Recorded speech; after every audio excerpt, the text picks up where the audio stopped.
Hello everyone, I'm Amit Danayat, the Chief Editor and Founder of ANA Digest. I welcome you to the second episode of ANA Digest Mighty Minds.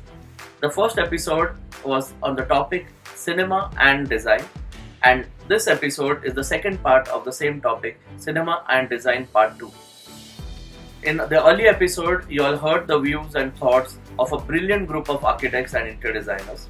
In this episode too, we bring you a brilliant group of architects and interior designers who have achieved considerable success in their careers through their sheer grit, hard work, of course, brilliant design skills. In the second episode, they have shared candidly their innermost thoughts, views, the choices they made throughout their career, and the do's and don'ts which they followed to achieve success in their profession.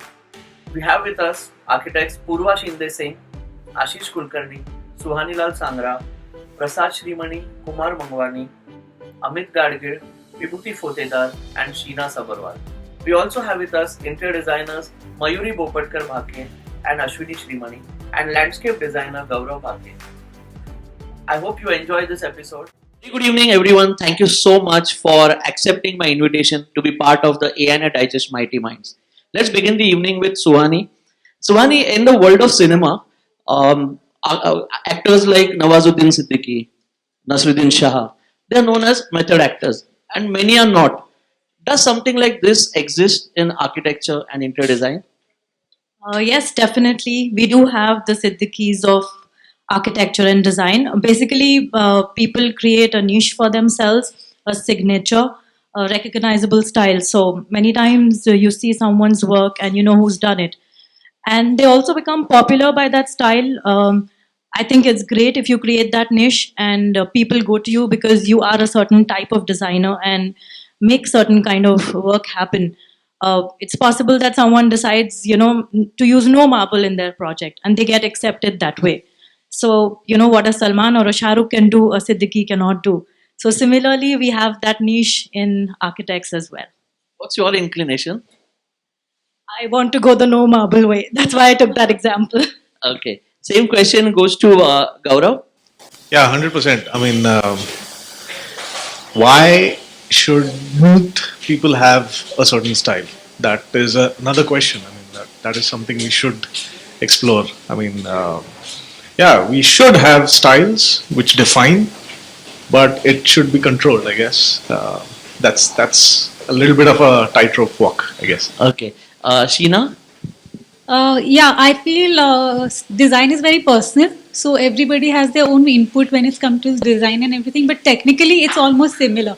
So the process of getting the design to the end is the same for everybody. But the feeling of your design and putting the inputs together, that varies depending on your personality, your client, and a zillion things that come during the process. Mayuri, the same question. So yeah, Shah Rukh Khans are there and Siddiquis are there, and then you have to choose your style.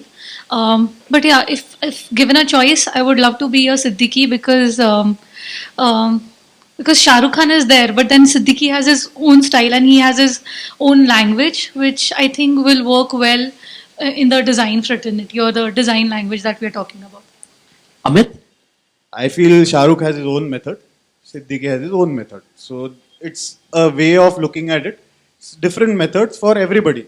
What works for each person is his method. That's what I feel. So everybody has their own methods. So I don't really think there is a method acting and a non-method acting. Even Or in similar in our profession. Okay. Purva? I totally agree with you because I think you can't portray Nawazuddin Siddiqui in a role like Shah Rukh Khan where he opens his arms and girls are going gaga over him. So every personality has a different character, and the character defines with the upbringing, with the kind of person he is, I guess. So I won't say that something is right or wrong, but then architecture also has got the same thing. Somebody who has been seeing architecture from the birth, whose parents are probably architects, understand the glamour of architecture, I would say, and that person will perceive that thing through that, and he'll probably have those kind of clientele wherein he puts something of Gucci or something like that, and then eventually he gets molded into that. But somebody like Laurie Baker, who or Anupama Kundu, who comes from a different background, and they choose to do things which are probably not to show off, not probably overdriven by the client, and they do something for themselves, and they're firm about it that I want to have it like this. If you like my work, come to me, I'll design it for you. So I think it's a two-way different kind of a thing, and it completely depends on the person. Very interesting that you mentioned this. Just an off Yeah. track, I just couldn't help asking you this. Yeah. Does the social strata in which a designer grows up from Yeah. from his childhood, Yeah. does that affect his or her choices in life? Definitely. That's what I said. That how you have grown up, what set up, and I think I have talked to you about this previously also. That a person, its character defines with the long journey that person has throughout the life. So it completely depends on that. But then the subject of research is there. So finally, research is important. Surely. Say, for example, if I get to design some billionaire's house, and I basically like, you have seen my office, I basically like something very rustic, earthy, but then I can't ask that person, no, this is going to look good with you. So there has to be a thought process also behind it, and then you should know that what you like, but then something where you decide I want to create it for my architect, and you should give your 100%, and you should know even if you have to make a Deepika Padukone or you have to make somebody like Konkana Sen Sharma, what has to be difference between the two characters. So I think that's the crux. Ashish, Nawazuddin Siddiqui and Salman Khan and Shah Rukh, they never came with their style as style. They did their thing, and people liked their styles, and people typecasted them. So there is no effort from them to develop a style. They have developed themselves, and they got typecast in their own styles. But you cannot just for getting into some style or some method acting or something like that, you cannot push yourself. It comes within. So I don't know whether I'm following a style or I'm following my own thing, or I'm just fulfilling the client's needs. So I take the project as it comes to me according to the client's needs and all. So I'm not Nawazuddin Siddiqui or not Shah Rukh Khan, but yeah, definitely I'm following the right solution. That's why, like method acting or typecasting, I don't know that. fair enough. Ashwini, Yeah, about this, I feel your experience also counts. How many years you're into practice, and then how you have developed your style of designing. Uh, I would say that experience does make a difference. Over the years, you tend to do certain things in a certain way, and then people also start accepting it. So I feel that is more important. thank you. Prasad, same question to you. I feel your culture and your philosophy defines your methods.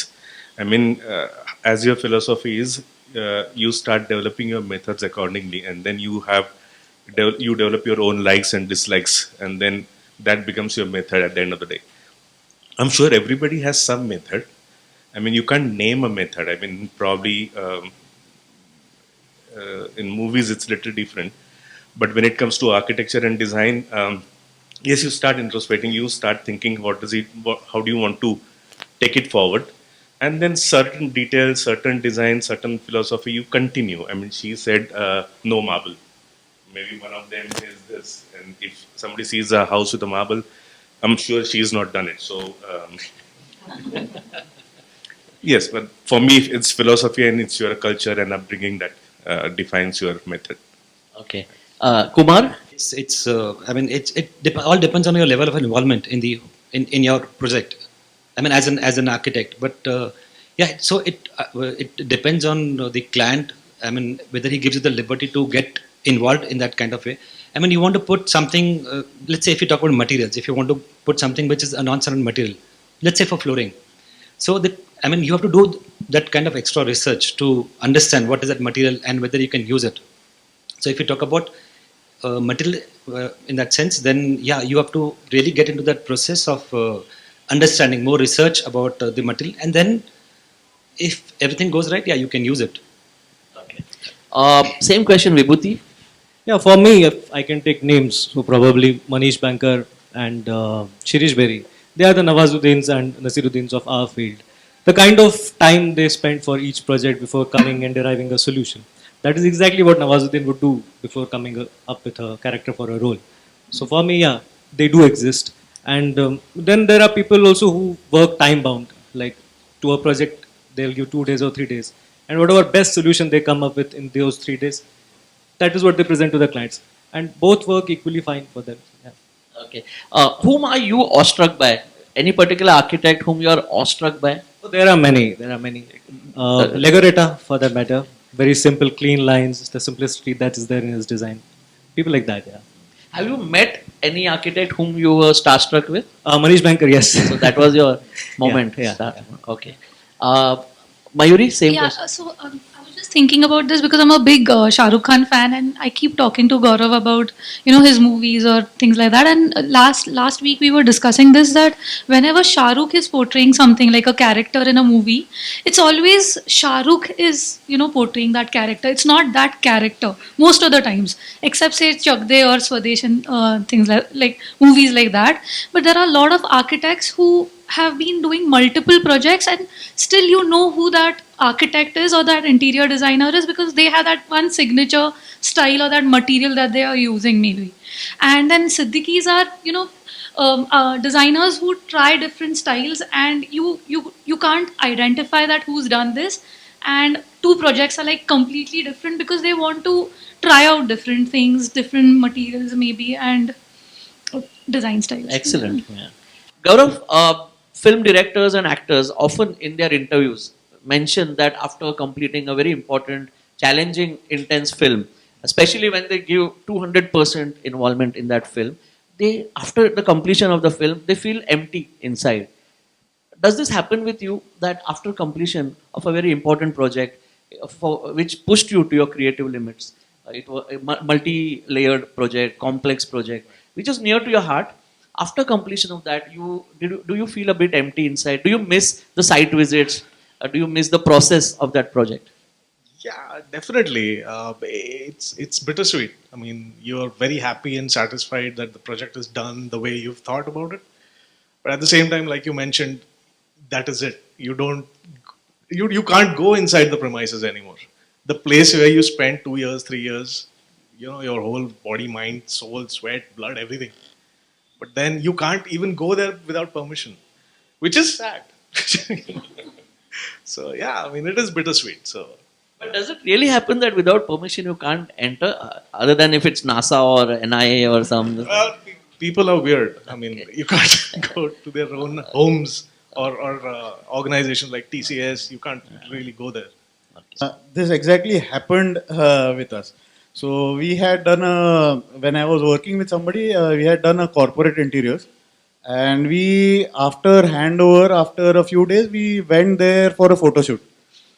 And they asked us कि you enter your name, किससे मिलना है, and things like that.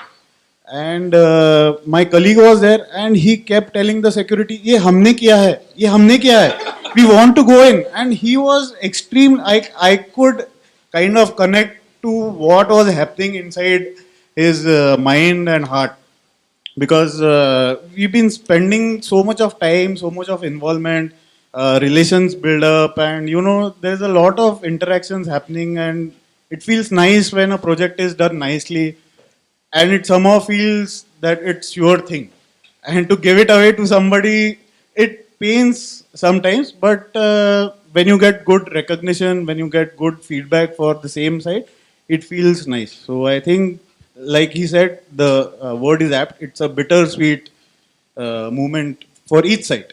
So even after handover, sometimes when you are in your thoughts, you automatically drive towards that project. Just Oh yes, it happens. While passing by, you say, "Arey, this is mine." It happens. Yeah. Yes, I have driven to those projects after that. Yes, you miss out on, you get habituated to that particular project, that plan, that route, those details. and then all of a sudden you have nothing to do or nothing to think about that project. Yes, you miss out a lot, especially projects probably which run longer, maybe institutes, architectural projects, interior projects at times, especially corporates. It doesn't really happen so much because uh, those projects people want to finish before even we start designing, and so there is hardly any connect that happens. But yes, architectural and longer projects, especially some good houses, some institutes, yes, it happens. The emptiness after handing over any project, if I'm really feeling that, then it's a horrible thing for me, because I'm feeling or I'm thinking about the project which I have already handed over and I don't have anything to do. So if that is a situation, that is nightmare for me. So I disconnect little early from the project, and when it's handed over, it's handed over. So I think for me, it's celebration time when you complete most of the projects. It's a great feeling. We keep waiting for it to get done. And since we have the opportunity to do multiple projects at a time, there are very few projects that one gets attached to. I'd like to quote an example of a bungalow that we were doing, a 20,000 square feet bungalow. It had to be raised, rebuilt, and the interiors done in 1 year. Not unimaginable and unachievable, but your timelines for a project also depend on client involvement. So it so happened that these clients, there were 6 of them, and 6 of them were equally important. Their decisions mattered. So over the last 3-4 months, we used to, I mean, I remember so many times starting at 10, and the next time I looked at my watch, it was 10 again. And it had to be done because there was a wedding. The son in the house was getting married. So it had to be done. There was no way out. So it got done, attended the wedding very happily, and the next day after the wedding, it was so much emptiness that it was hard to believe that it's over. And that's because I think out of the 60 phone calls I attended, 59 were from this client every day during those days, and it was much earlier. Things have changed now, and we've evolved our systems much better. But it was during much earlier in the when we were working much earlier. So yeah, it did leave a huge emptiness at that point of time, and somehow because it was so many years back, I specifically and categorically remember that feeling. It never came through for any other project, but that's something, yes, that it was very evidently So there. 6 clients, all important, equally important So- where the decision making is concerned. So 6 clients, in the sense there were 6 members in the family, and if 4 have said yes and 1 has said I'm kind of okay, and the last one says no, the whole design gets scrapped and redone again. I can't help without asking you this question. Apart from your design skills, which is the hardest skill you had to acquire during your career to succeed in your profession? Most importantly, understanding the client's minds and sort of giving them what you want, because it's a story or it's a journey that you make together. You travel together on a path and evolve something. You can't just throw something at them. You evolve a whole equation together, and I think that's something. And again, once you've designed it, having the skill and the nuance to have it executed, equally important. Kumar, do you feel empty after handing over a very near to heart project on which you really? Yeah, so I think films and architecture would be probably quite different contextually in this matter. So when the actor gets involved in his character, and so once that his job is done, his part post production or post shoot is hardly anything. While when we get involved as an architect, as a designer, I think we are more involved at different levels while the work is going on. So in design, in troubleshooting, in site management, and so on. By the time we are doing this, there is something else already come up, and we've already got involved there in terms of design, which is a different concept altogether. So to me, that feeling has never come personally. Slowly and steadily, we try to consciously stay away, at least towards the end of the project, not get attached so much. Because what happens that you clear off your mind also for the next project. So yeah, now no. I think when you start a project, visiting the empty land and getting attached to the surrounding buildings, and then the project starts and you get to know each and every way going to the project, because sometimes you're late, sometimes something like that. You know all the tea stalls around the project. You know the spaces which were raw, which were not paved, which were empty. You had meetings, you had fight, there were a set of people. So it's like a movie. You start evolving the movie and you build the characters, and there is a storyline, and you know that that movie is going to end. Sometimes it's a very happy ending, sometimes it's a little in between, sometimes probably the client is not happy, you're not happy, something like that. But then the story is going to end. But then the involvement in that all, you emerge, your personality changes throughout the project. The people, the character gets more involved. I think the user or the client, who is probably the audience, they get to see all the drama. There are a lot of fights, there are a lot of things going on after that. And then you have designed a space with certain things. But same like movie, sometimes like in a movie, Kabir Singh kind of a character, for few people, he is a villain. For few people, he is an intense lover and hero kind of a thing. For few people, he is a drug addict. For few people, he has done everything for love. So it depends on the audience how they take that story. So when the story finishes, you being a director, we are the director, we have evolved the story, we know the end. But then how that movie has to be taken depends on the client end of the day. You have designed certain spaces and things according to you want to portray, but sometimes, for example, you want to keep a big vase at the entry with a water body, and you enter the premises and that says, "Nai te kadun takle, te maintenance hot navta त्याचं." And you feel like that was the hero. I wanted that thing to be there. So when you visit the site later on, you start feeling that, no, yeah, this is not the kind of thing I probably wanted. But then few times you go and people are enjoying the space. The way you portrayed the things, you see the characters enjoying the film, and probably you wanted to make hero out of it. That person is taking it as a hero end of the day. But then of course there is an emptiness, because you know that when you go to the site, when the site is going on, you want to know that I don't want this light to be here, and you're the director, you say, "Nee, I will change this light." But then when you go afterward, you know that you have done your part. You have no more say in this entire story. Now it's the audience who is going to decide whether it's a hero or a villain. So of course there is an emptiness and losing of your baby sort of a feeling afterwards. But then of course the client is happy, you're happy. Since you mentioned it, we've seen an actor doing a particular biopic and saying that doing that character changed him or her as a person. You know, sometimes a person who had played Sai Baba suddenly became holistic in it.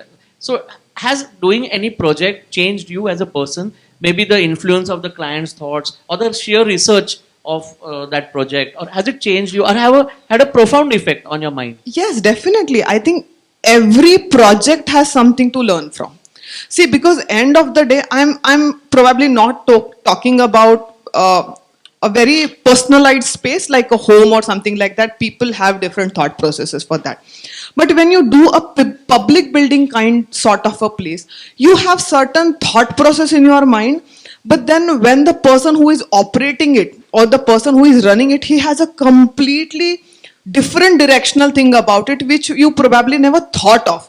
And then when he tells you about small thing, and you understand, yeah, what he's saying is right, and you learn out of it and you grow. And I think my perception of looking towards things have changed dramatically after a few projects. It depends. If the client is good, you miss going there. But if the client is nagging, you feel, "Arey, good riddance, I finished the site and we are handing it over." So it all depends on what the situation is, how attached you are to that particular project. So I'm always attached to all my projects, but I can let go because I know that's the end, and that's how the design process is going to end too. But what I can't let go of is the friends that I make around the site, like Watchman Kaka or Chai Wale Chacha or the stray dogs that I always feed. Those people I really miss, or the friends that you make around that space is something that you can't let go of easily. So I go back for a chai, I go back to see that dog. So that keeps happening. That I can't let go. Okay. I wouldn't say feeling low would be the thing. I think there is a feeling that you finish something and you look for something bigger. So you know you can handle this, and then you want to do something beyond what you've already done. So that's one thing. Another thing would be the process of understanding how your design is aging, the people who are using it, how it's working with them, what should be the things that you could have altered, their feedback. So I think that is something that is a curiosity that comes to you as to how it's really practically working with the people you made it for. So I think that's interesting. Okay. Gaurav, you wanted to come in? Yeah, just a quick one. Because when we are doing landscapes, especially softscapes, that is the point where you feel कि ये 10 साल के बाद अमिताभ होने वाला है, अभी ये कुछ नहीं. So you know when, and I don't know if I'll even be able to go visit that space, but that vision, that satisfaction or that completion only happens if I can really see the space.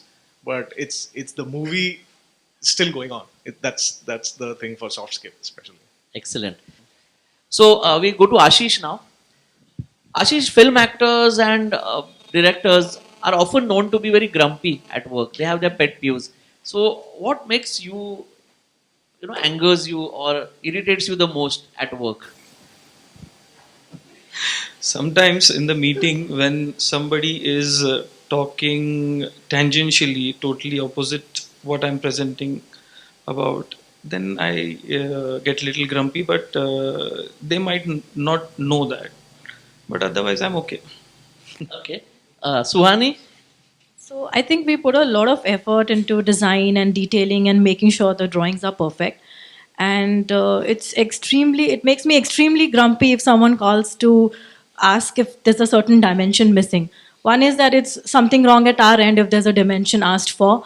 That's something really, very unacceptable to me because of the effort that we make sure that everything is well understood. And also when sometimes you make a lot of effort and the drawings are highly, highly detailed and suddenly you realize the contractor has no idea how to read them. So that makes me very grumpy as well. Yeah, that's all. Amit? So a couple of things. One is when the vendors or the contractors don't really follow the time. So if the client and the consultant is on time and the vendor isn't, it's pretty irritating. And we are just a phone call away to say that I am getting delayed. The entire schedule can be managed. Wasting time on site for no reason makes me grumpy for sure. The second thing is when people generally take images from the web and say, we want it like this. There is no context that the client knows what the photograph is about, what is the scale of the space, what is the requirement and things like that. So, convincing them that this is not what is expected or this is not what is going to happen here because of certain reasons, that is where you put in a lot of effort, and sometimes that really irritates you. This is not the way it is. You need a consultant because you can't do something yourself. That is why you are appointing a consultant in the first place. Okay, very interesting, Amit.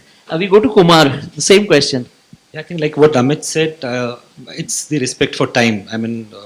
That's really what puts me off.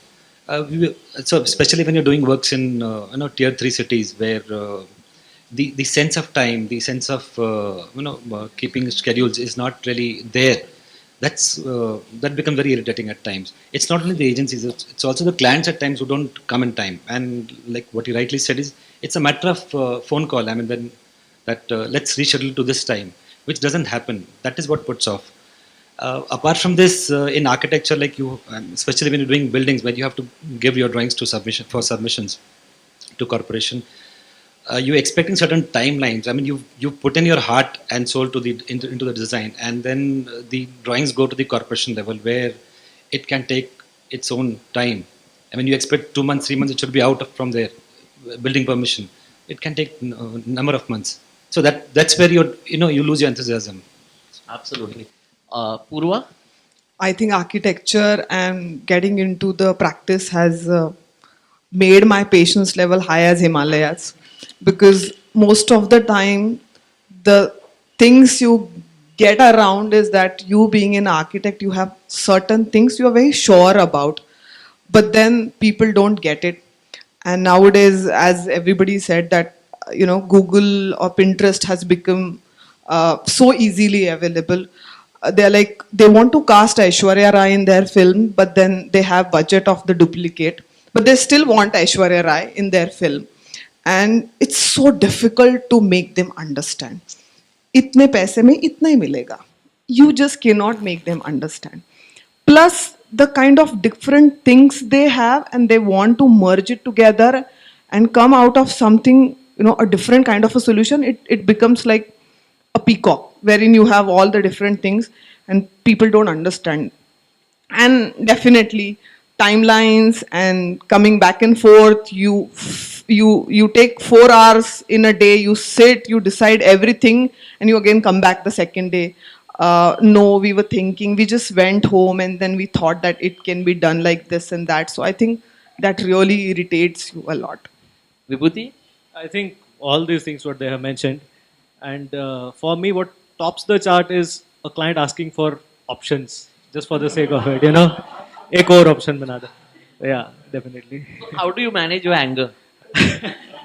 I take it out. I have my ways. I take it out. Prasad? With clients, yes, I mean, and I have to go for the same selection next day again. I mean, you have spent time, you have thought process, you have really put your heart into it, and then you, with going to 1 or 2 or 3 different places, and then next day says, "नहीं वो जरा महंगा है, हम लोग दूसरा लेंगे." I mean, you know the price when you are selecting it. It's not like it's a surprise for you. And then you come back to that, and I don't want to, I hate going for the same selection again for clients. Yes, otherwise time, yes, if you go to site and people are not there, that kind of puts you off. Somehow I've found in Mumbai, if you're working, even the vendors are there in time. In spite of the huge difficulty of reaching places, the distances are longer and farther away, they're all in time. I mean, the same people, if they come to Pune, they start delaying it because it's easy to reach those places. I don't know why this happens, but yes, that's what you puts off. And then if my client tells me, as he said, कि there is a mistake, a dimension nahi diya, especially if the contractor is from the client side, and then he gives you a feeling कि अरे नहीं ये dimension नहीं है, and then he will not tell it to me, he will tell it to my client कि इधर dimension नहीं है. So that's really irritating. Gaurav? Yeah, like Bhuti said, all of the above. But yeah, patience has to be virtue here, 100%. Also, grumpiness is, I don't know, it's very subjective for us. I mean, the way you manage a client is different, the way you manage your employees is different, the way you manage your vendors. But yeah, there is a certain spikes that do happen. You deal with it. Move on. Ashwini? Yeah, for me, grumpiness always comes when I go visit sites, not in the office. You have to keep your composure there. But when you go to sites and when the carpenters don't come on time, they promise you that they'll finish it by this time and then they don't keep up to it. For that matter, everything on the site. If it is not disciplined and if they don't value the time, then I do get grumpy. Mayuri? Not grumpy on site. Mostly whatever happens on site or the, that one character from the film has to be good to the producer, to the director, to the hero, to the villain, everyone. So that diplomacy, like you have to be very diplomatic and you have to be good all the time and smiley, and whatever they say, you have to, with a smile, you have to convince them that no, this is not possible or possible. So I'm always grumpy when I drive back home, like in the car with the windows, closed. I'm really grumpy then. And if someone crosses me or comes in between when I'm driving, then it's that grumpiness comes out. That's very dangerous. It's very dangerous. Actors have faced very bad driving accidents. Yeah, I think. Okay. Sheena? So I don't like it when clients don't know what they want. So that's like a chaos in their mind, and that's what gets transferred to us. So even we are a little confused as to what should be delivered because the person themselves don't know what they want. So that is one thing. In the same way, we're doing a house for one of my friends. He has an 8-year-old daughter. She was so definite what she wanted. She walks up to me. She says, "This is my room. I want this, this, this. These are the ticks I need." We finish the room. She walks up to me. She's like, "I love my room." So that is so simple. Like an 8-year-old knows what exactly she wants in a room, and she's so happy with it. But there are people, when I think as you grow up, you really are so confused with so many things and options. You don't know what you really want. Absolutely. Vibhuti, which was your biggest moment of surprise in a project in progress? Like a film director sometimes gets a creative suggestion from his producer, maybe his or her producer, or a set hand, or the actor. So, and the film director may use that in his film, and it adds value. So, has it happened with you that you've not planned it, you had not planned it, but one of your vendors or a contractor or the client or a junior or an associate suggested you a creative idea or a solution? You liked it, you inculcated it into your design, and it worked wonders. It added value to your design, it enhanced your space. Has it happened? Yeah, see, I think in architecture you're always a student. Even if you're the master of the architects, you are still a student. So every time, probably from the contractor or from anybody else, you do get ideas. Like recently, we were working on a bungalow project, and there was some drainage detail to be done, and the contractor came up with a brilliant idea, and we incorporated that. So yeah, so you just need to be open to ideas. You can't be stuck. That's why. Okay. Ashish? Yeah, the way Vibhuti said, definitely the ideas are welcome from wherever they are coming, but you need to know whether it's suiting properly and incorporating that into the main idea what you have thought of is definitely, if it's an addition, it will definitely give the nicer result to the project or nicer finish of whatever. Ego doesn't get hurt if No, a never. junior or an associate suggests you something and accepting a suggestion or Involving ego into design is the biggest disaster in any designer's practice, what I feel. So if you are thinking, you are open, you can get better ideas. absolutely. Mayuri? I agree with Ashish. It's a learning process, and the more open you are to ideas, the more you learn, and it's like a team effort. So, do you recollect any instance like this? Where All the time, like yeah, with contractors, and there are like when the brainstorming is happening, even in office, your subordinates give you ideas, and we're like open to that because a team is what matters in the end. Absolutely. Ashwini? Yes, I do agree with her because you're working in a team, and whatever changes anybody suggests, it's for the project. Like for example, even a carpenter at times will suggest, "Madam, ये ऐसा करते हैं," and then we are like, "Yes, why not? Let's try it," and it does work. So we are open to all. These All our ideas. teachers, and All our if you teachers, keep yes, your and we are always learning. Suhani? I think sometimes the most amazing and even cost effective solutions have come from site teams like Carpenter and the Stone Guy. And very recently, we did this wallpaper installation at a site, and it was a textured wallpaper. And when it was rolled out and put onto the wall, there was so many joints, it looked really shabby. So very expensive, couldn't just replace it, and everyone standing there wondering what to do. The replacement was the only option everyone had in their minds. Suddenly, the client says that, why don't we take a wooden batten, roll it with wallpaper, and kind of create a whole mosaic with those strips on that wallpaper, and you have a 3D effect. And what a brilliant idea that was. So yeah, it was some really brilliant inputs that come out. We had to do a curved handle and ceiling detail once. I don't know, 7, 8 failed attempts. And then one fine day, it wasn't even the carpenter, it was his assistant who just folded a piece of metal and kind of arranged it under the Korean, and it worked out. So it's really amazing, and I think I don't know what we would have done without them, because I think sometimes a brainwave comes and sort of sees you through a difficult detail. It's really fun that way, I think. So, you have your eureka moments where a sudden burst of innovation comes to you, or a sudden idea hits you, or a solution comes to you, even when you are not at your drawing board somewhere. So, does this happen to you? Yeah, most often on the site, most often on the site, the brainwave just comes and you have your solution right there. And sometimes on the drawing board, the simplest solutions don't come out. So I think the whole site experience and seeing it actually brings out the best in most of us. Okay. Gaurav? Yeah, I mean, if the suggestion is coming from an honest place, going towards the betterment of the project, 100%. But till that point, because as designers we have thought about 10 other options before we've just put anything on paper, a lot of these have already been eliminated. So as long as that value is there, 100%. 100%. Any particular incident you remember? Like she said, all the time and on sites. On sites. Amit? Yeah, completely agree with everyone here. Most of the surprises the better suggestions have come on site. And what happens is there are a lot of experienced people working on the site.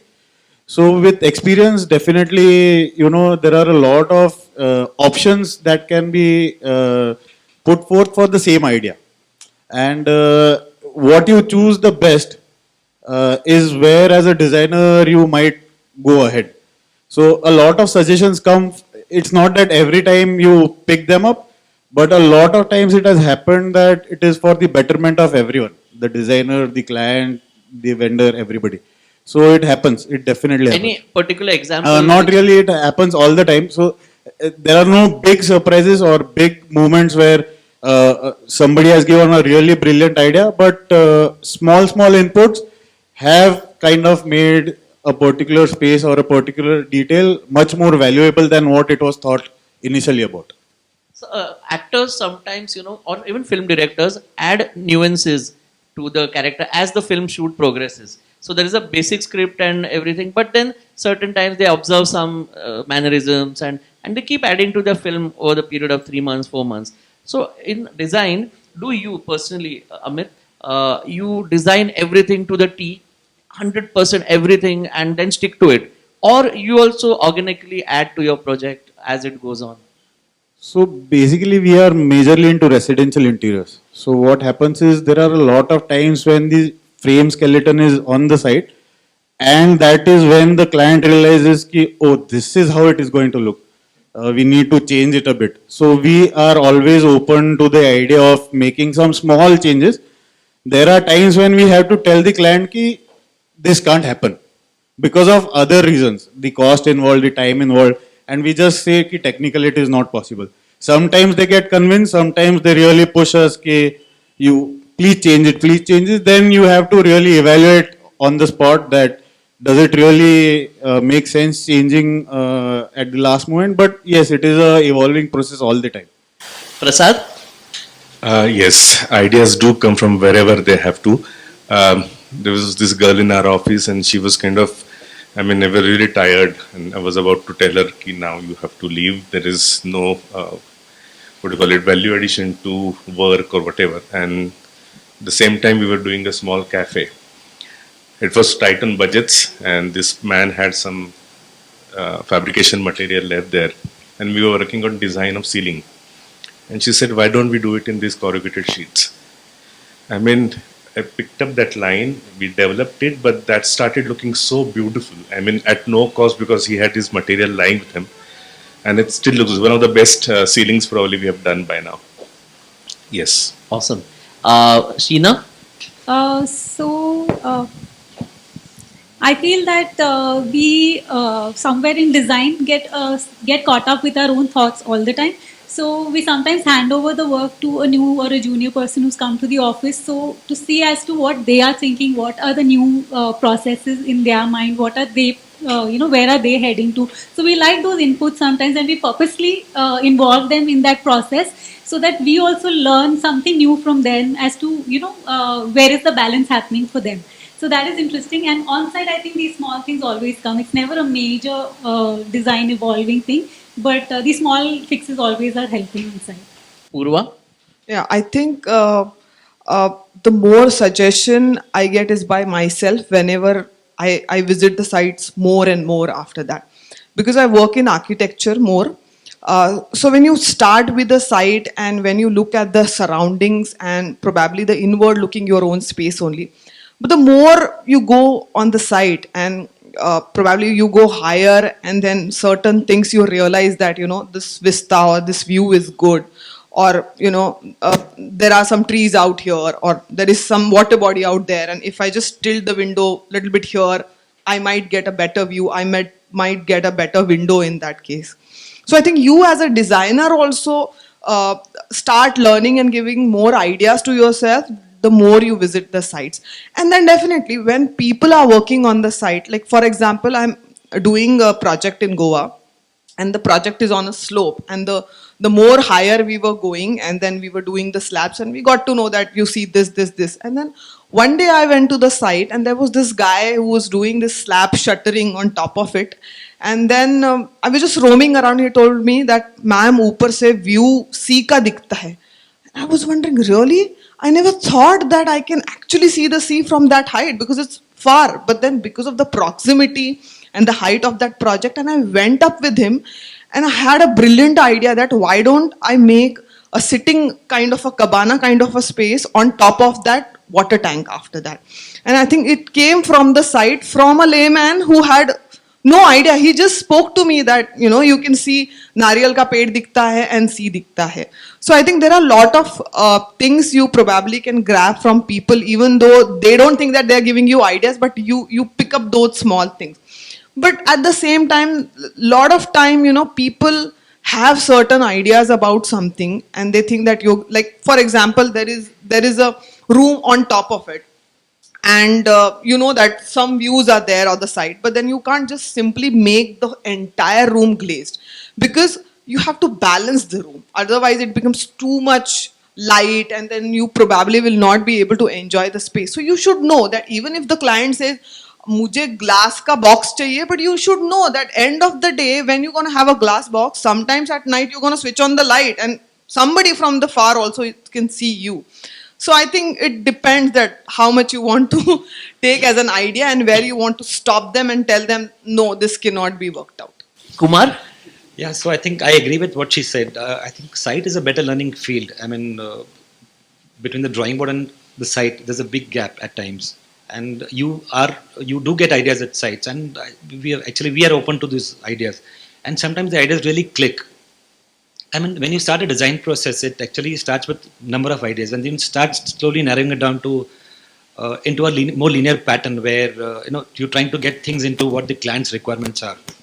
And so your vision is limited at that point of time. I mean, you are moving a linear path, and you're trying to get into the completion mode of the project. That's when an idea, an input from anybody for that matter. It could be the client, it could be the carpenter or the contractor. This really helps at times, and it changes the entire story at that time. Next question, I'll start with you. Okay.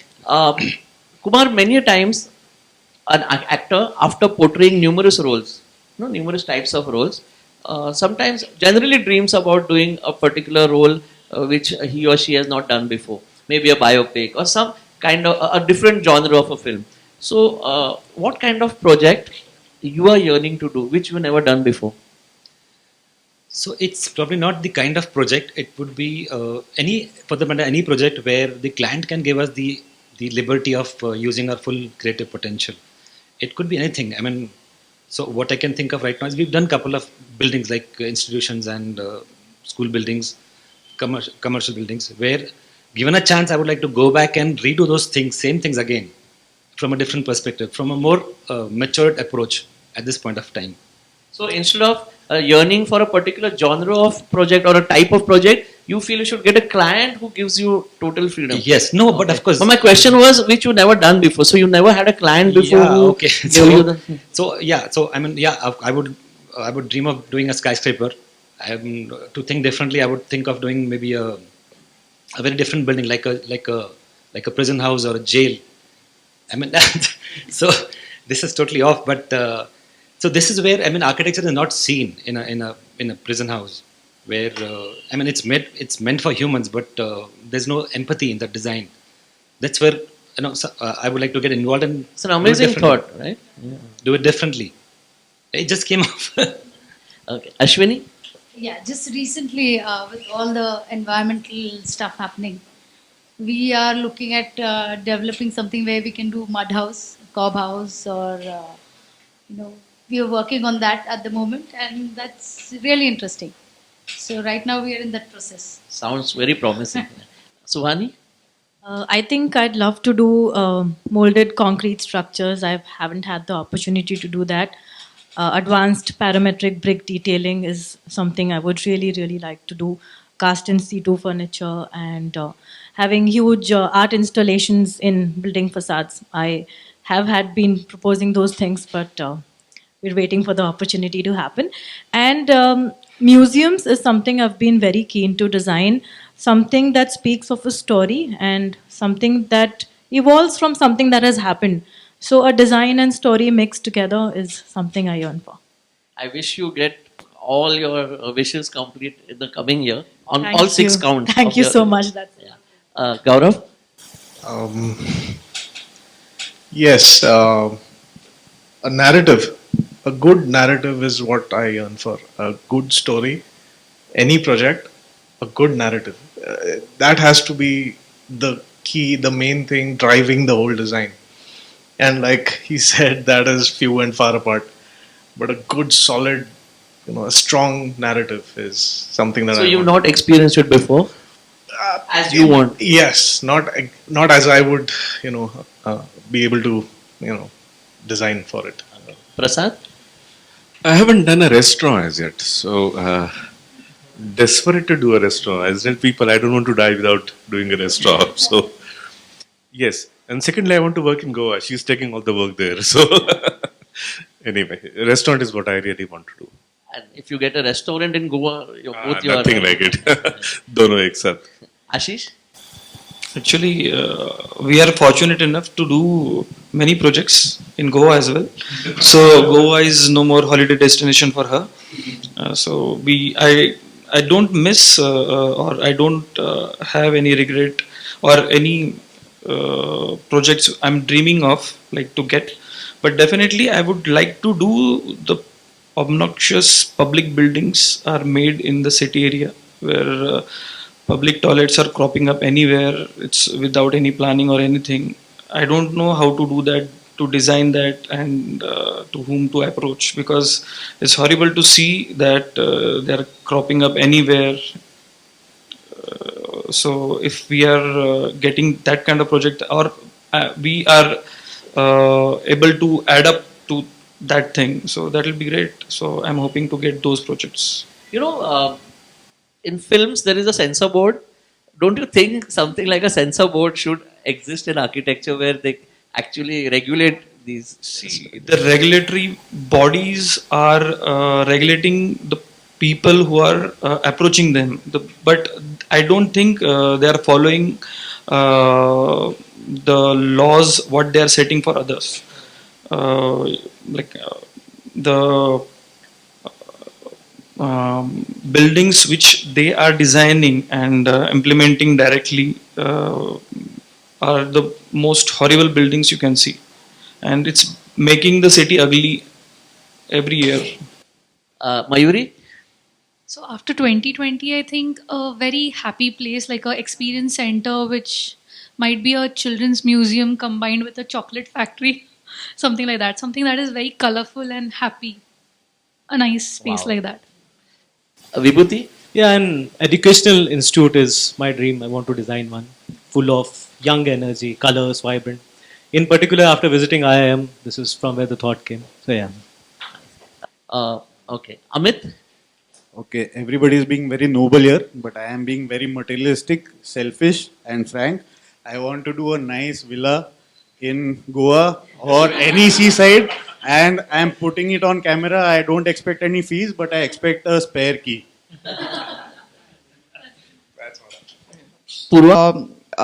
When you go out of India and you see all those public buildings and the work done for public building, there is actually the meaning of public involved in that building. But unfortunately, here in India, whatever the things you see around, like those shabby boards you see on the road, wherein it doesn't mean anything, that people are exercising and you see some shabby 4 or 5 exercise machines, and you imagine the kind of budget must be put into that. But then if you really have somebody like an architect on the panel, rather than having all those politician people on the panel, you can actually come out with a better solution which is meant for public, used by public, and it has got some meaning for our future generation kids also. Like she said, the museums cannot be just only in the books what we read. we can actually go and see the museums and understand the things. So I would really like to work in a public domain, work for public probably. Mayuri, a film actor often feels that he or she's completed a film and it's liked by everyone, particularly when it's a hit film and it's loved by the audiences. But he or she feels that she could have done better or he could have done better. Does it happen with you that after a project is completed, the clients loved it, everyone likes it, and the handover is done, but you obsess over it, you introspect, and you feel I could have done a little better? Does it happen with you? Not all the time, but yeah, sometimes that helicopter mom kind of a feeling comes in, and then there are a lot of things that I can't let go, or maybe I want to improve on before I hand it over, or just something like that. Okay. Yeah, again, no, not really. I mean, once you're done with it, you're done with it. But going back, second guessing doesn't really help. So no retrospection. It doesn't really help. It doesn't really. Okay. A few times, at least, I mean, not a few times, I mean, once in a while. Typically, when you have done some selection, you've liked something, and that material or that product is not used on site. And then you look at this place and I say, "Arey yaar, that would have looked much better." I mean, there's no going back, but then whatever you have done is ultimately you've done it with full consciousness. For whatever reasons, the client doesn't have that budget or you have some limitations. But then what you have really visualized has not really come to the site. So at those times, yes, you feel. It happens a few times, not on a very regular basis, but sometimes it happens that there's a similar detail done somewhere else and you feel ki probably if I had repeated the same thing, it might have worked better. But very few times. For me, introspection is it's a regular affair. It's a given for me. I mean, whatever I do in my projects, I go back to it and keep checking for the gray areas. What could have been done better? So this actually has come from. So I am passionate about photography, and way back I had a mentor who told me that once you take pictures, once you've got your prints out. In those days, it was prints, not digital media. So I would go back and keep looking at my pictures again and try to see what I could have done better. Beyond that, he told me that so this is about photography. Is when you looking at an event or a place to photograph, you should go there twice, not once. So the second time is where actually you can get things much better. Unfortunately, design doesn't give you that chance. You can only do it once. So, but for me, introspection is there. It's always there, and in fact, it should be a habit with designers because it gives you more maturity in your thought process.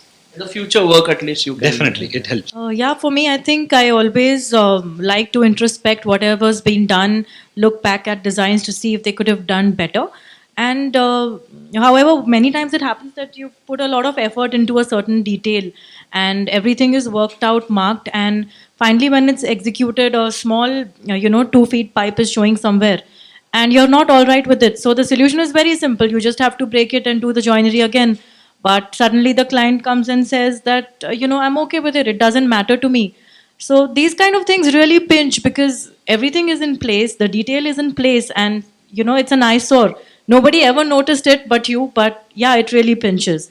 So very few times, but it does happen sometimes. Yeah. Whenever I visit a completed site, definitely it's a lot to learn, but I enjoy it.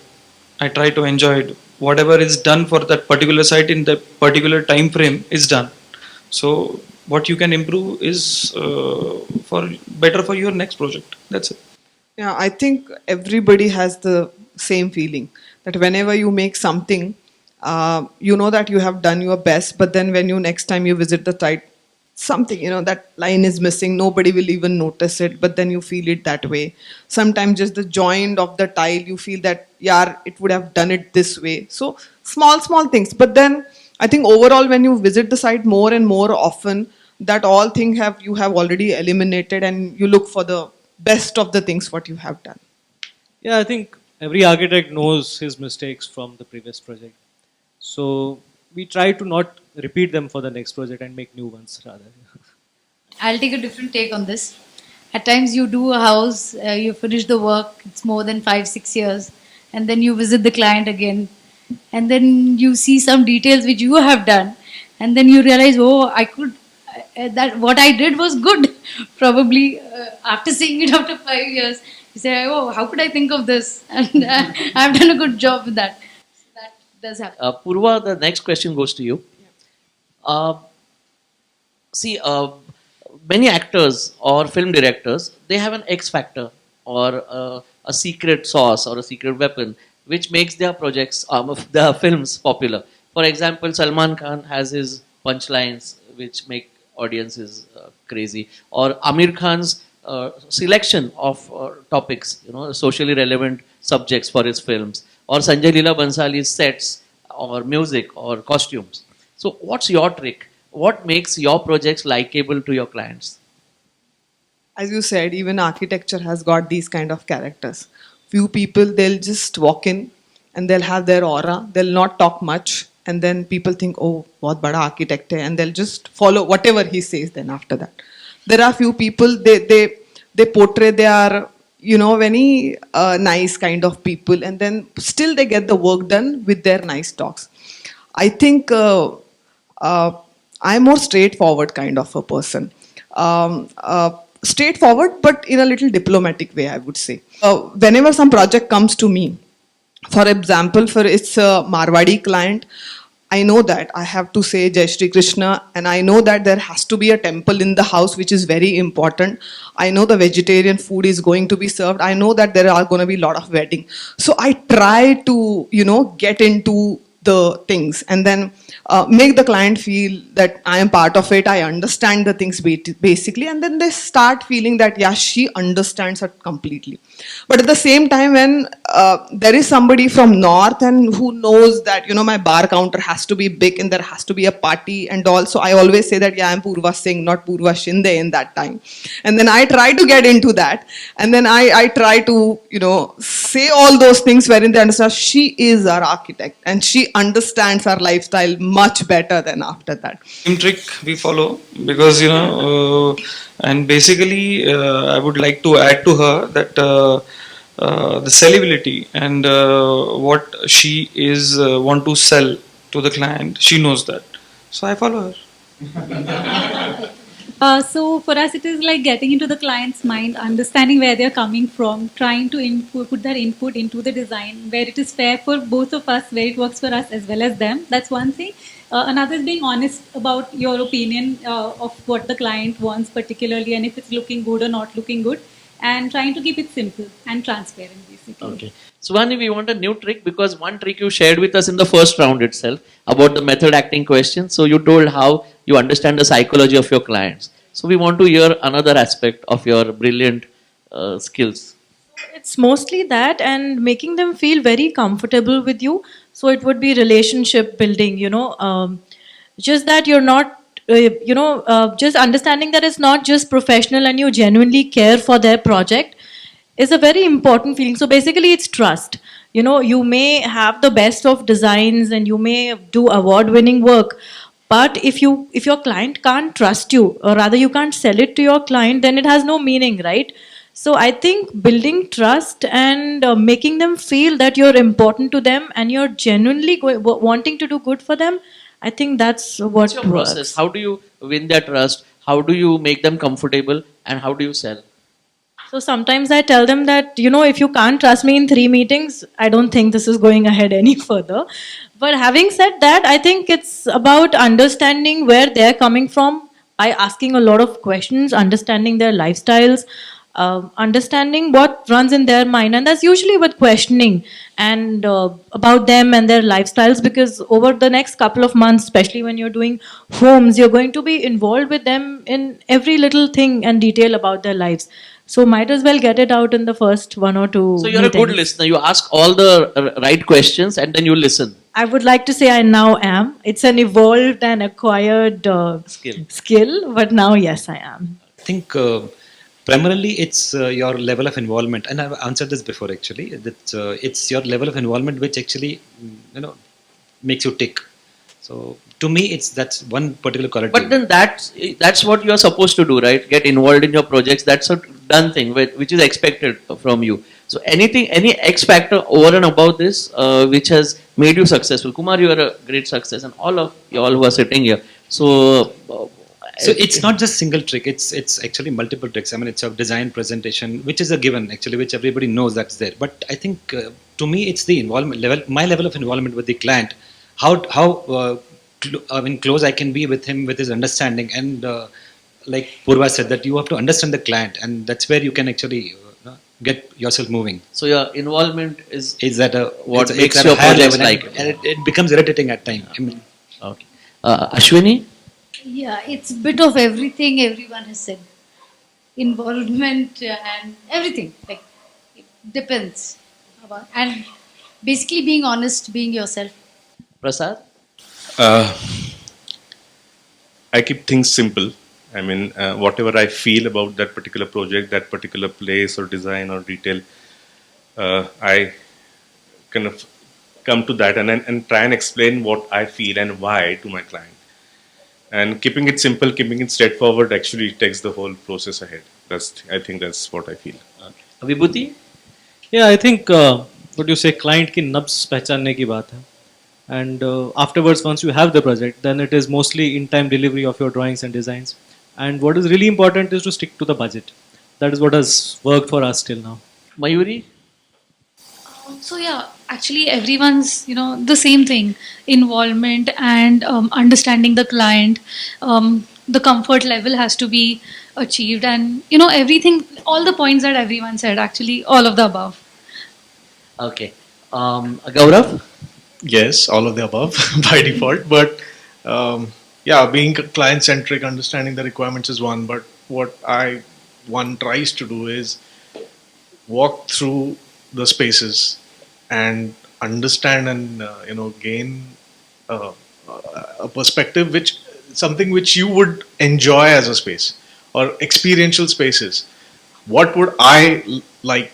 Because that's why the person has come to me as a designer, not somebody else, because he's seen what I have done. So that seems to work, I mean, apparently. So that's how that's the thing that I do. Prasad, I would like to ask you, see, film directors or film actors learn certain lessons the hard way, through their career, during their through their experience. What is that one most important advice which you feel you should have been told before you began your individual practice, but was not told to you?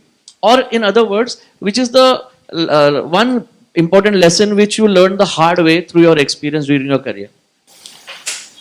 Documentation is probably what I missed out earlier. I mean, we are now particular. I mean, we didn't even click pictures of many projects that we did. I mean, it worked both ways. I mean, I have to use my pictures to sell my work again. But documentation, I think, is very, very important, and to sustain yourself in a better way throughout your career. Not sharing your designs for free is the main advice. Definitely I haven't got, and it became part of our practice now. I don't know, but the old clients are definitely getting that habit that ye naya project hai karke do, and we are working on that. It is not getting materialized at some point, and we are wasting our man hours. Nobody told me that architecture has got art, science. You have to be a good PR, you have to be a good salesperson. Everybody told me that if you're creative, you are an architect. You can be the best architect.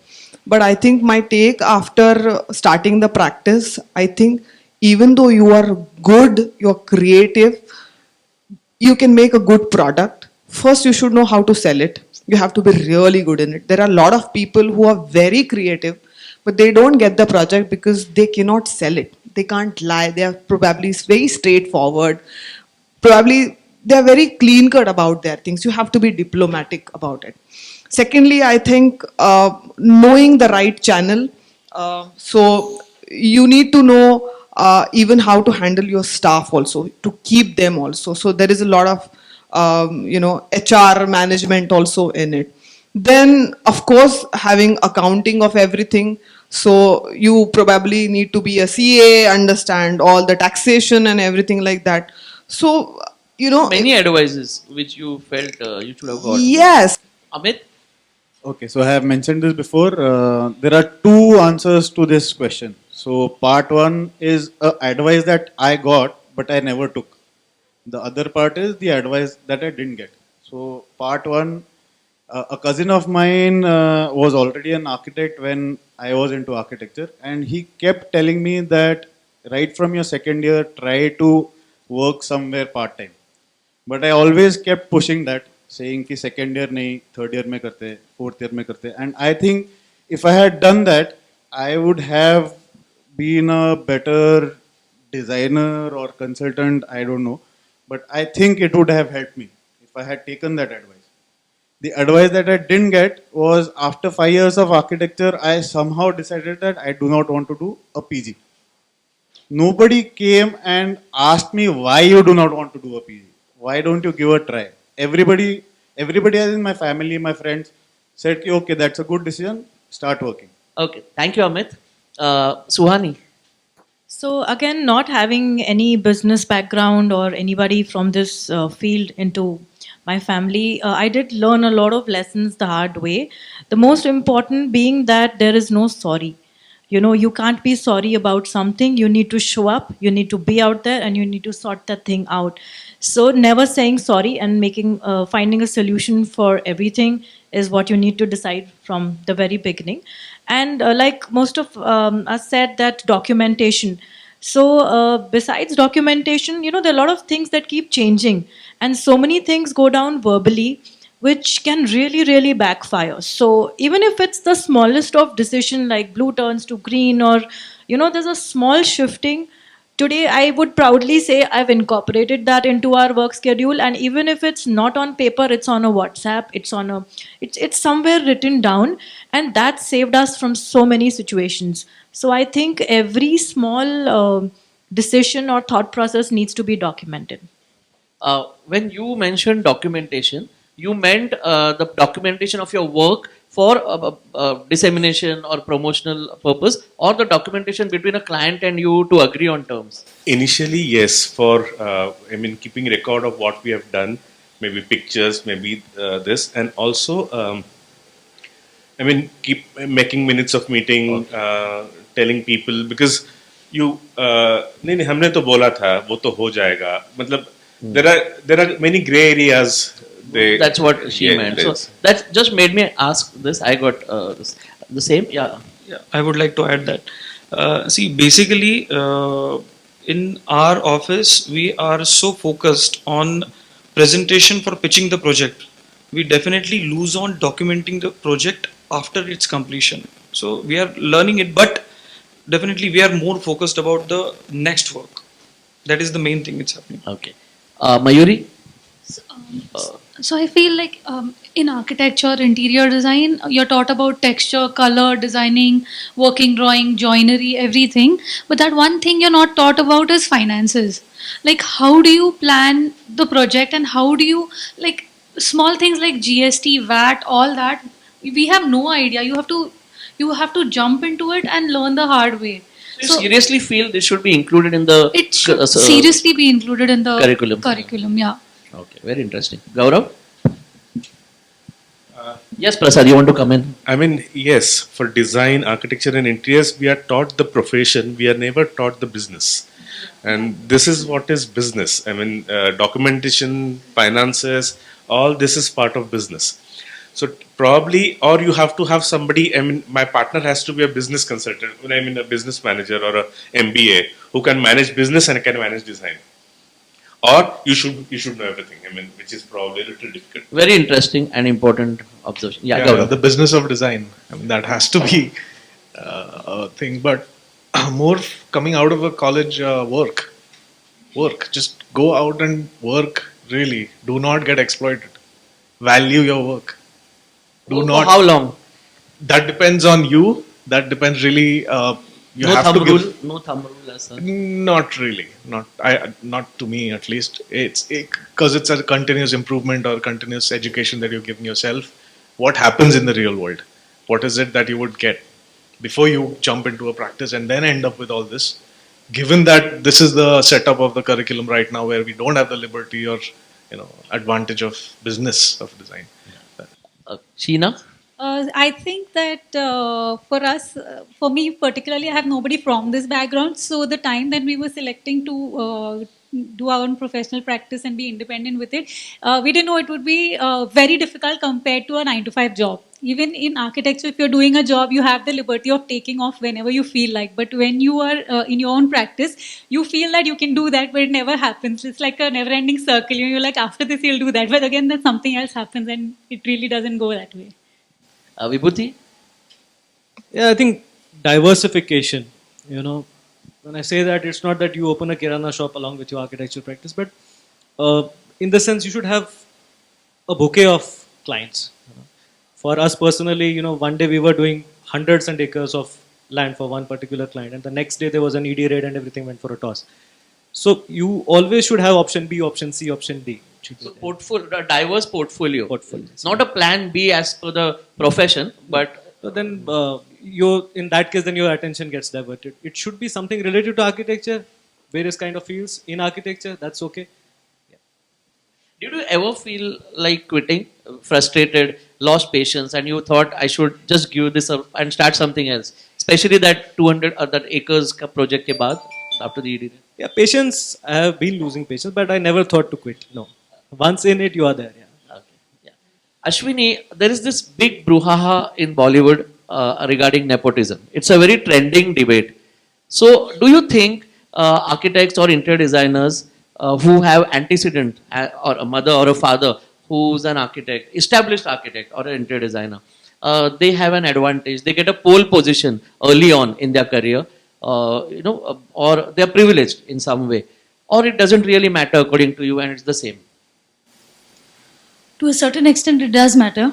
Like you are entering a profession, you already are seeing them from when you're a child, looking at their work, going to the sites. Because my daughter used to come with me to sites. So they do have an advantage.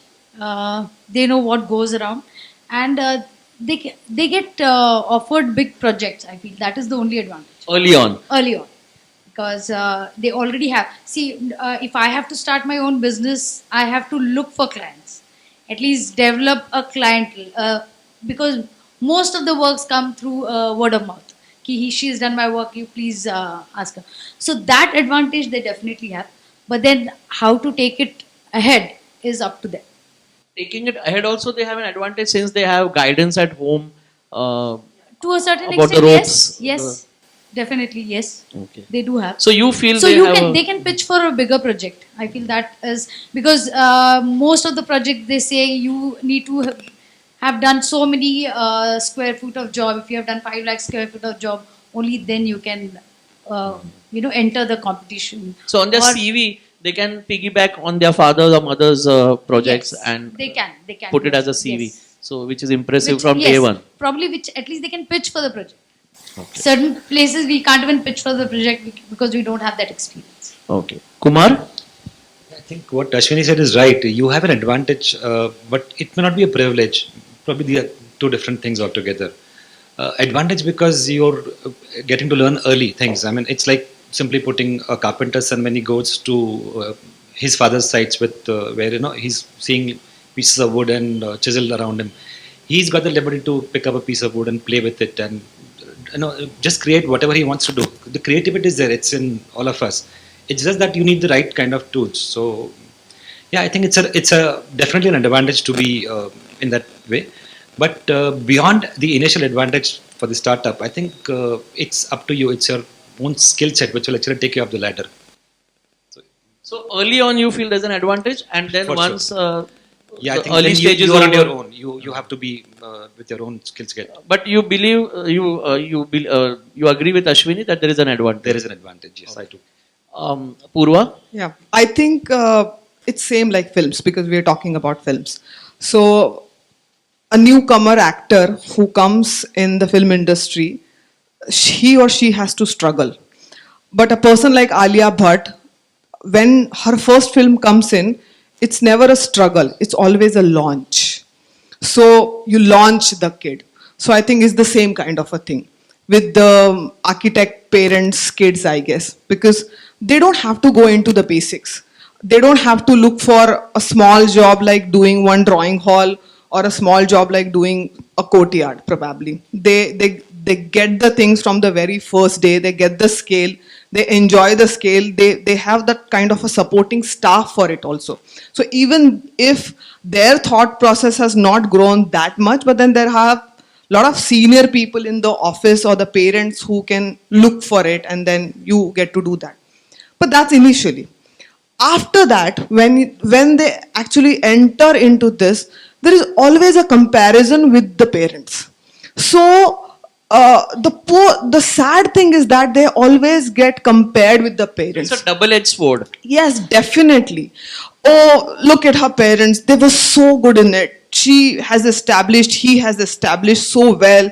He did this, that, and all. And look at now the kid or the son and what he's doing. So even if that person has got a different quality in it, it gets ignored probably, and it gets compared with the parent's success. So I think that becomes very difficult. Pressure, they have Yes, a lot of pressure. Definitely. Of expectations. Yes, definitely. I think it's there. Gaurav? Yeah, benchmarking happens, like she said. There's such a high benchmark set by the parents. You, as a second generation architect, he has to be competent enough to really be an architect, to take the things ahead. But beyond that, the benchmark is so high, even if you're good, just a basic good person who is a good designer, but not from a background of architecture, gets more recognized than a person who is already in an advantageous position, doing the same kind of work. But he still think it's they get a pole position. Yeah, obviously, yeah. They For have a pole sure, for position. sure. You get conversion, you get leads, so that happens. That happens. But then later on, this is what happens. I must salute your courage. Yeah. Having a spouse of the record. Mayuri? So there are few things that are in your control and a few things that are not in your control, like your parents being architects or established architects. What is in your control is how much do you like what you do, the passion that you have for that, the work or that design or that site, and what drives you to do what you're doing. It's not because your parents have told you or asked you to be this and that's the reason you are doing that. It's because you like it. It's because you love what you're doing. And for me, at least for me, I remember in 4th standard, my essay was, what do you want to become when you grow up? And my essay was, I want to become an interior designer when I grow up. I still remember that. I still have that notebook. And that is what drives me. It's not that my parents are architects and they asked me to become become a designer and that's the reason I'm here. No, maybe because yes, I saw what they were doing and I really liked what they were doing and my passion was built because of that. Maybe yes, but once you're in it and once you start doing what you're doing, what drives you is your love for that. Absolutely. Nothing else. But my question is it an advantage? Do you have an advantage? yeah. Hear me out. Suppose there is a designer who is a farmer's child in Satara or some remote village, and because her drawing is good, guests say you should go and design. She struggles. She comes to Pune, stays as a paying guest somewhere, and she does a design, and she comes out. And now, since Facebook and WhatsApp didn't even exist 2 decades ago, she starts doing her, through internship and then tries to connect. I'm just creating a scenario. And then there is Mayuri Bopatkar, esteemed architects for antecedent parents, and she's grown up attending design meets, maybe with her father, being on sites, carpenters coming at home, the talks, dining table chats, dining room chats about design throughout. So is all this an advantage? Is this a pole position for you? So advantage for sure. At the start, advantage for sure, because that's what you've seen and you've grown up in that setup. So advantage for sure, but once you're in that, no one can actually help you or drive you to do what you're doing for like decades and decades. If you have no talent, you won't have or reached that where drive you are. maybe, or if your purpose is not set, then no one can help you beyond a point. Okay, I'll ask you the other edge of the sword now. Was it difficult? Was it hard to maintain your individuality? when your father is an interior designer, mother is a landscape designer, Yeah. it's a different portfolio. But father is an interior designer, established practice, well-known name. So was it difficult to maintain your individuality? I'll again a rider to this is when you showed your project to a client and he says, "Father, has father seen this? Has he approved it?" Something like that on those No, lines. never like that actually. So all my clients, luckily, from the start, gave me a free hand, and even at home, it wasn't as if you finished your studies, come and start working. This is the site, you have to start doing that. No, they asked me to work outside for like three and a half years. Okay. So that was like a good. Okay. Thanks for being so candid, Sheena. I feel they definitely have an advantage, but I also feel at some point, as individuals who don't come from this background, our work gets appreciated for what we do on our own, like from where we come and how we are into this profession. For them, it is still an overshadow, and they're like, this is expected out of that person. So the growth and all is very different where that person is concerned and where we are concerned. So I think the appreciation and the eventually through the whole profession, that difference is quite major. Suhani? So, agreeing to mostly what everyone has said, I think it does have a very huge advantage, primarily in terms of the scale of projects. If you go with your portfolio, I mean, somebody who wants to give you a huge project needs to see what you've already done. So if you would have been architect Shamlal's daughter, not Brigadier Shamlal's daughter, Yeah. you think you would have had an advantage here in this profession? Yeah, certainly I would have had an advantage, and I agree. So you've got to choose. It is a double-edged sword. Definitely, when you work, you automatically get big projects to work on. You're compared to what your parents are doing. You don't have your individuality. Whereas when you're doing small projects, people recognize you as who you are. So it's a choice to make, and I really wouldn't mind being on the other side and getting to do those great projects.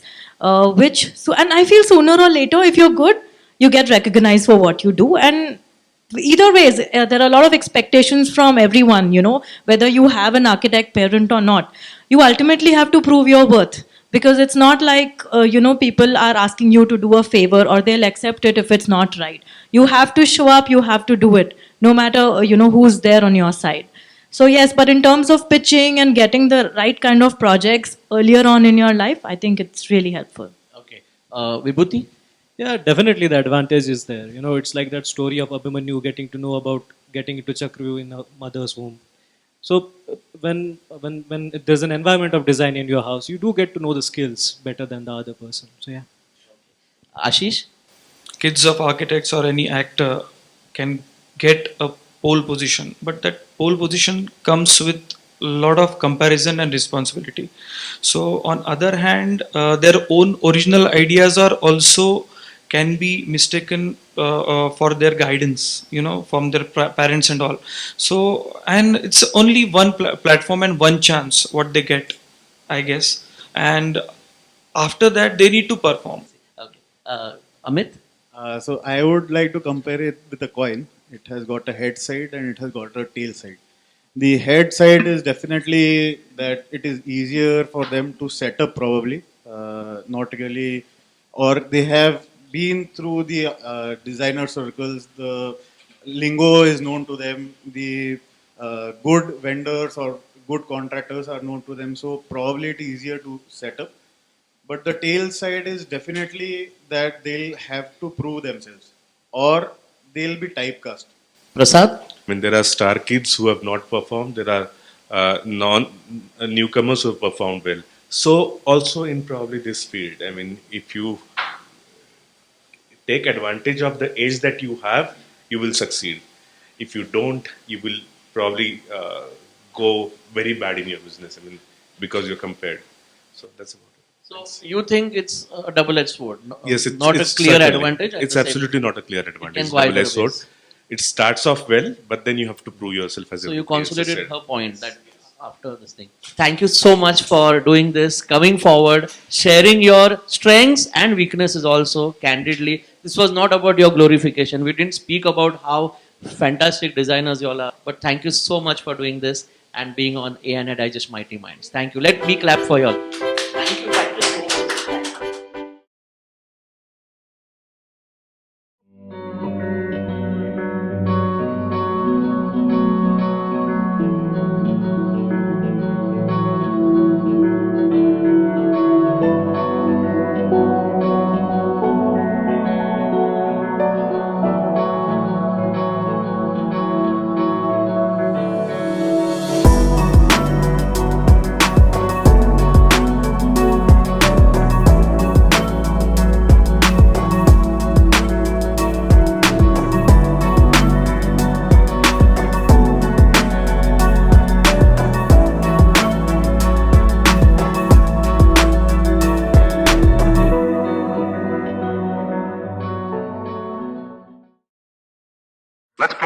stereo stylus in this groove.